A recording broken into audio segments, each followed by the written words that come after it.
bangga. Masakit po. Oo, masakit Ang siya. panhid niya po dito po. Ayan, heel spar po ng tawag niya. Tapos pag naaapa ko po siya, Sobrang cute. opo. Para ka nakatapak ng bato ng Uy, matulis. ganun po para nagkamali siguro po ako kasi may hagdan. Pero medyo masakit ang ano niya na. Medyo masakit ang haplos niya. Okay. Pero kayang-kaya niya. Parang artista kayo. Nakikita ko kayo sa video. Oo. Isa lang Kami na yung mga bagong artista kayo kasi araw-araw nyo kami nakita pag nag-boss kayo ng cellphone, Kayo sa lang YouTube, po. sa Facebook, sa TikTok, Instagram, nandiyan na kami. Tihaya po kayo. Kaya higa na. Ay, paigay. Ito ang sagot niya, no? Pagpuso. Opo. Ayan, ipapaalala ko lang po sa inyo, wala na po kaming dislocation. Sa ortho po tayo pumunta. Pag may mga fracture, dislocation, sa ortho po kayo. Pero yung mga ganitong treatment, limited na lang po yung tinatanggap natin.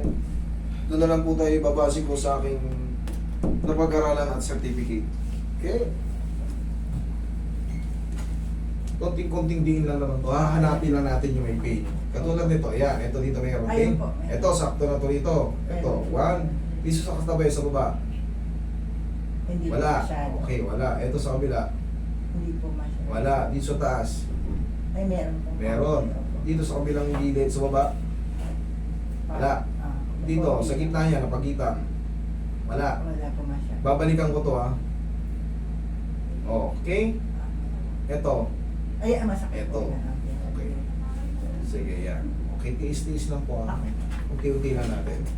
Yan, kaya? Opo.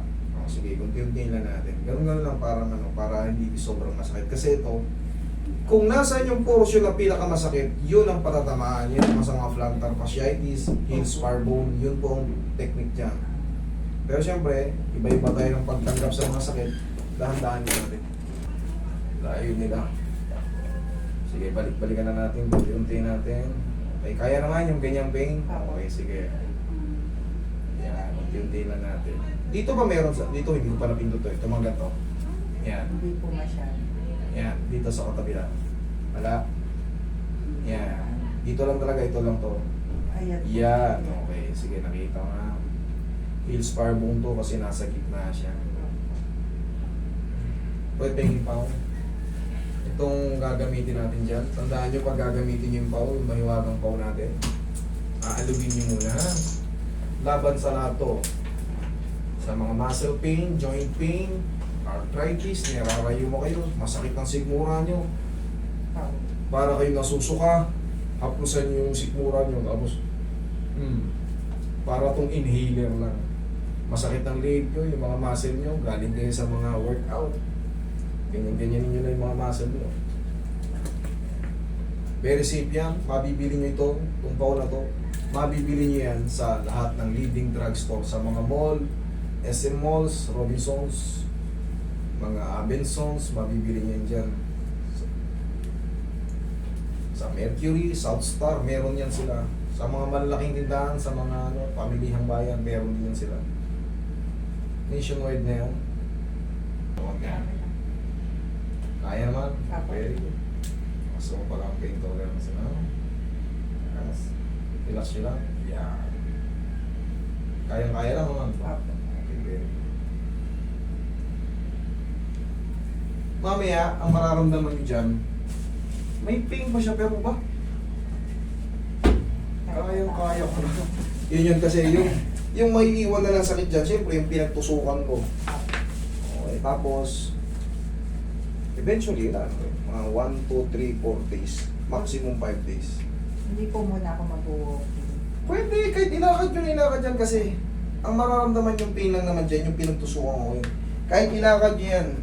Pero, tatandaan nyo, ito pag nasa bahay kayo, pag kunyari nakatiles kayo sa bahay, sabihin natin nakatiles kayo, huwag na huwag kayo magpapaalalo sa umaga. Kailangan may pambahay kayong tsinelas. Bakit? Nangingilo po itong calcaneal bone natin sa lamig ng tiles. Ngayon, kikilot yan pag may ganyan na kayo before. Tandaan niyo yan mag-tsinelas kayo, yung mga pambabambahay lang dyan, yung mga kung ano mong tsinelas dyan, mga pambahay. Parang umaakit na nga po sa ganun. Yes, dito. Oo, yan. Yes po, totoo yun. Kasi siyempre, severe na kayo, kumbaga, tumatagal na hindi natitreat eh. Opo. Siyempre, lahat ng makukompensate, lahat ng makadugtungan niya mga nerves, Siyempre, may pamamaga rito eh. Kung hanggang saan yung dulo niya, aabutin yun. Kaya. Kaya ganun pag tumatagal.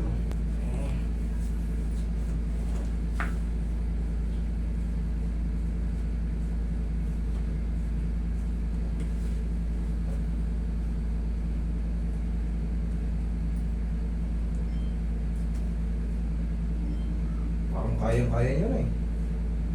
Wala kayong sobrang sakit. Yan lang yun.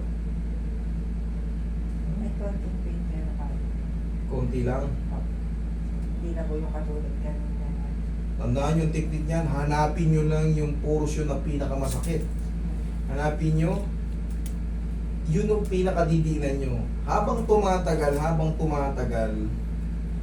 pahina ng pahina yan. Siyempre, paglipas lalo ng araw, wala na. Ganun yan. Pero pag siyempre, pag hindi nyo alam tong technique na to, alam mo nang masakit, didinan mo, di lalo ko nasaktan. Di ba yun ang unang iisipin natin? Pero siyempre, may mga bagay na akala mo kontra kasi hindi mo alam to, yung treatment na to. Hindi mo gagawin kasi nga, loko-loko ka pala eh. Alam mo nang masakit dyan, didinan mo. Pero ganun po ang treatment sa heel spar bone. Hindi katulad yan. Kunyari, may sugat ka rito, patatamaan mo yung sugat. Ito hindi naman to sugat. Kaya baliktad ang ano dito, treatment. Saan yung masakit? Yan, bubugi mo. Kasi 1, 2,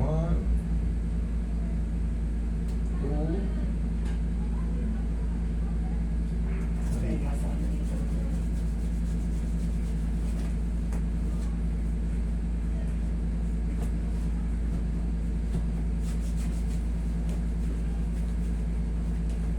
Massage na lang to. Relax mo lang pa. Yan.